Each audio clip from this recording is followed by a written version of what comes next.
ماری گئی تھیں اور 14 افراد اس میں شہید ہوئے تھے.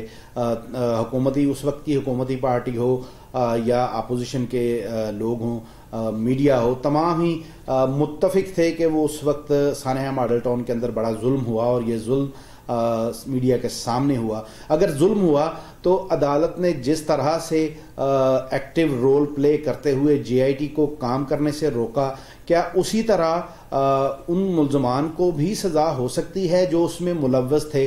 بھلے یہ جن لوگوں کے خلاف FIR درج ہیں, جو مسلم لیگ نواز کی جو قیادت ہے, بھلے وہ اس میں ملوث نہ ہو, لیکن کوئی نہ کوئی شخص تو ملوث تھا. تو کیا عدالتیں انہیں بھی انصاف دینے کے لیے کچھ کریں گی, اور کیوں نہیں کر رہی؟ اگر ایسا ہے تو کیوں نہیں کر رہی؟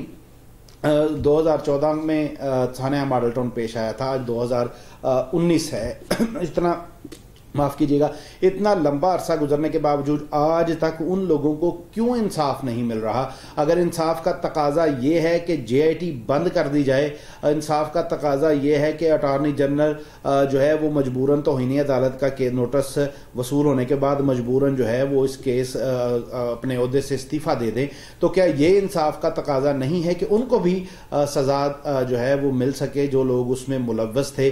اگر اس میں A پارٹی ملوث نہیں ہے, عدالتیں اس کو چھوڑ دیں, کسی کو کوئی اعتراض نہیں ہے, لیکن اگر B پارٹی اس میں ملوث ہے تو ان کے خلاف یہ مقدمات کیوں نہیں بنائے جاتے, اور ان کو سزائیں کیوں نہیں ہو رہی؟ کیوں آج بھی وہ لوگ جو ہے وہ در بدر پھر رہے ہیں؟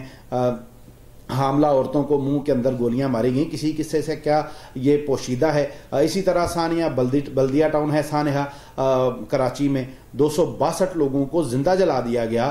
کیا دنیا کے کسی ملک میں ایسا ممکن تھا کہ سارے حقائق سارے شواہد موجود ہوں لیکن کیس جوں کا توں چل رہا ہے, اس پر کسی قسم کا کوئی جو ہے وہ رول پلے نہیں کیا جا رہا, نہ فاضل عدالت کی جانب سے نہ ہی اشرافیہ کی جانب سے؟ تو یہ جو آج کل اسلامی صدارتی نظام کی باتیں ہو رہی ہیں, کیا واقعی میں موجودہ نظام مکمل طور پہ ناکام ہو چکا ہے؟ اس ملک کو کسی نئے نظام کی ضرورت ہے.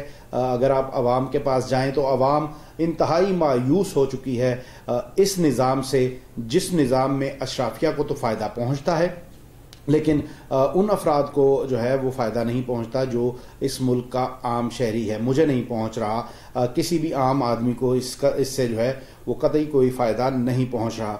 عدالتی نظام کے متعلق صرف اتنا بتا دوں کہ محترم فہیم پیپلز پارٹی کے ایک رہنما نام میں لیتے لیتے رک گیا ہوں, لینا نہیں چاہتا کیونکہ اب وہ اس دنیا میں نہیں ہیں. بہرحال ان کے متعلق یہ یقیناً آپ لوگ خود ہی سمجھ جائیں گے کہ 2 ارب روپیہ ان کے اکاؤنٹ میں آتا ہے. وہ 2 ارب روپیہ اکاؤنٹ میں آنے کے بعد یہ فیصلہ نہیں ہو سکتا کہ وہ 2 ارب روپیہ کس طرح سے آ گیا. انویسٹیگیشن ادارے اس پہ تحقیق کرتے ہیں, لیکن اس کیس کا بھی کوئی فیصلہ نہیں ہوتا. وہ طبی موت جو ہے وہ ان کو آتی ہے اور وہ اللہ کو پیارے ہو جاتے ہیں. اللہ تعالیٰ ان کی مغفرت فرمائے. لیکن بنیادی سوال یہ ہے کہ کیا یہ اتنا پیچیدہ سوال تھا؟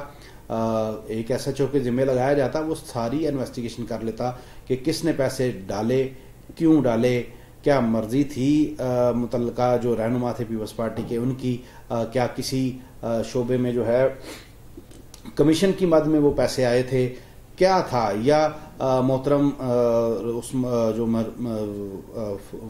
مرحوم جو رہنما تھے کیا ان کے خلاف کوئی سازش تھی؟ تو یہ بڑا سمپل سا اور سادہ سا سوال تھا جس کو چند دنوں میں نپٹایا جا سکتا تھا, لیکن یہ موجودہ نظام نہیں نپٹا سکا.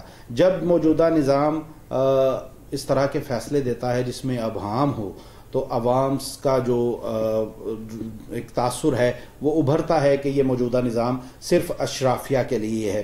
سوال یہ بھی اٹھتا ہے کہ کیا عدالتیں چھٹی کے دن اشرافیہ کے لیے تو موجود ہوتی ہیں, لیکن عام آدمی کے لیے کیوں ان کے دل میں درد نہیں اٹھتا, اور کیوں اس طرح کے ریمارکس نہیں دیے جاتے جس طرح کے اشرافیہ کے حق میں دیے جاتے ہیں فاضل عدالتوں کی جانب سے؟